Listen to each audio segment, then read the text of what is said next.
የምግብ ስርዓት ማጠናከሪያ ፕሮግራምን በታለመለት ዓላማ ልክ ለማስኬድ በአንዳንድ አካባቢዎች የሚስተዋሉ የጸጥታ ችግሮች እንቅፋት መሆናቸውን የግብርና ሚኒስቴር አስታውቋል።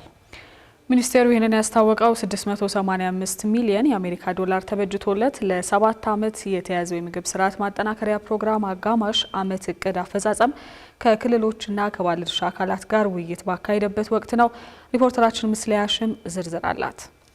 ከዚህ ቀደም የግብርና እድገት ፕሮግራም ይባል የነበረው የምግብ ስርዓት ማጠናከሪያ ፕሮግራም የግብርናውን ክፍለ ኢኮኖሚ በዘላቂነት ውጤታማ ለማድረግና የማህበረሰቡን ተጠቃሚነት ለማረጋገጥ በሚደረገው ሂደት ውስጥ ጉልህ ሚናው እየተወጣ እንደሚገኝ ይገለጻል። በ2015 ዓ.ም መተግበር የጀመረው ይህ አዲስ ፕሮግራም የ10 ዓመቱ የግብርና መሪ እቅድን መሰረት በማድረግ እንደተቀረጸ የተገለጸ ሲሆን በዓለም ባንክ፣ በኔዘርላንድ መንግስት፣ በጀርመን የልማት ድርጅት፣ በስፓኒሽ ትብብርና በሌሎች አጋር አካላት አጋዥነትና ድጋፍ በመተግበር ላይ ይገኛል። በዛሬው ዕለትም የግብርና ሚኒስቴር የምግብ ስርዓትን ማጠናከሪያ ፕሮግራምን አጋማሽ ዓመት እቅድ አፈጻጸም ላይ ከክልሎችና ከባለድርሻ አካላት ጋር ውይይት አካሂዷል። የግብርና ሚኒስቴር ጽህፈት ቤት ኃላፊ ግርማ በቀለ የምግብ ማጠናከሪያ ፕሮግራም ከኢትዮጵያ ሀገር በቀል ኢኮኖሚ ፖሊሲ ጋር በተጣጣመ መልኩ እየተተገበረ መሆኑን ገልጸው ፕሮግራሙ በሚተገበርበት ወረዳ ለህብረተሰቡ የሚጠቅም ስራ እየተሰራ መሆኑን ተናግረዋል። በፕሮግራሙ አተገባበር ላይ እያጋጠሙ ካሉ ተግዳሮቶች መማር እንደሚያስፈልግና ጠንካራ ጎኖችንም ደግሞ አጠናክሮ ማስቀጠል እንደሚገባም ነው የገለጹት። የምግብ ስርዓት ማጠናከር ፕሮግራም ስራ አስኪያጅ ከበሩ በላይነህ በበኩላቸው ፕሮግራሙ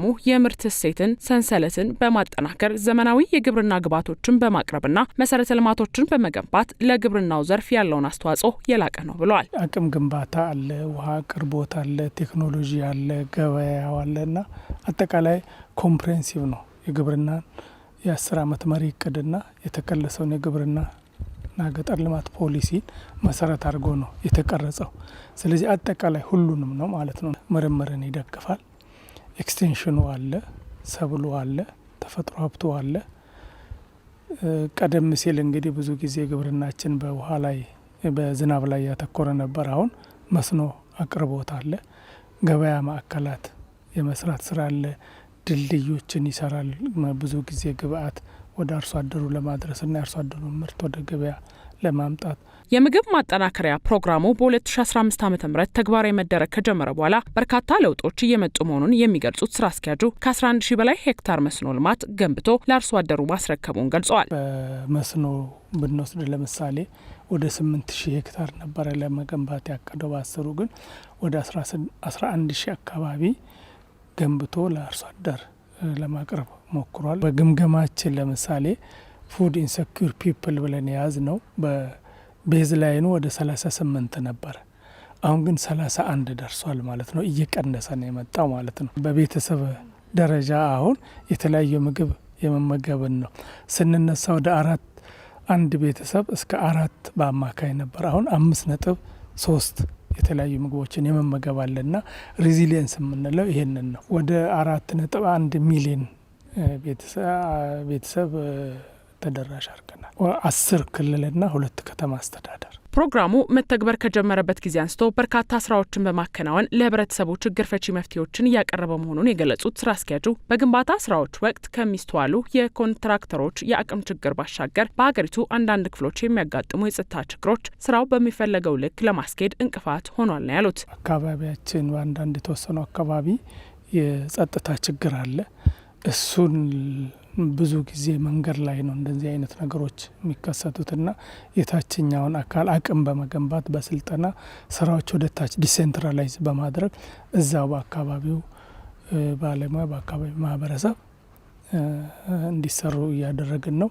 ሌሎቹ ደግሞ የዚህ ኢንፍሌሽን ነው። እሱ በአንድ በኩል ጥሩ አጋጣሚ ነው።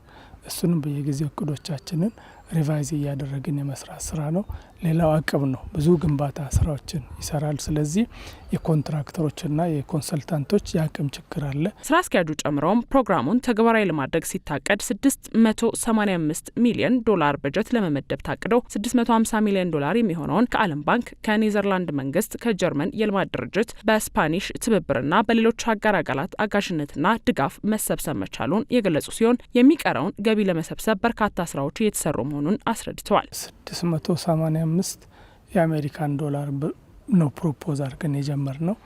ከዚህ ውስጥ ወደ 600 ሚሊዮን የአሜሪካን ዶላር በዓለም ባንክ ነው፣ 400 በብድር 200 በእርዳታ። ከዛ በኋላ ደግሞ ቅድም ያያቸዋት የልማት አጋሮች የኒዘርላንድ አለ፣ የኬኤፍደብሊው የጀርመን ባንክ አለ፣ ስፓኒሽ ኮርፖሬሽን አለ። ከነሱ እስካሁን 55 ሚሊዮን እንደገና ሞቢላይዝ አድርገናል ማለት ነው። አሁን 650 ደርሰናል። ከ685ቱ 20 የማህበረሰብ ተሳትፎ ነው እንዳለ ነው። ስለዚህ አሁን እንትናችንን ያቀርነውን ለማሳካት ወደ 10-15 ሚሊዮን ዶላር ነው የሚቀረው። እሱም ደግሞ አሁን እንዳያችሁት ኮሚትመንት እየገቡን ይህንን ከተጠቀምን እናገኛለን የሚል ተስፋ አለንና እንዳጠቃላይ ያስቀመጥነውንም የበጀት እንትን አግኝተናል፣ ተጨማሪም እናገኛለን የሚል ተስፋ አለ። በቀጣይ በሚቀሩት 4 ዓመታት የታዩ ችግሮችን በመለየት ህብረተሰቡን ያማከለ ዘላቂ መፍትሄ ለማምጣት ይሰራልም ያሉት ስራ አስኪያጁ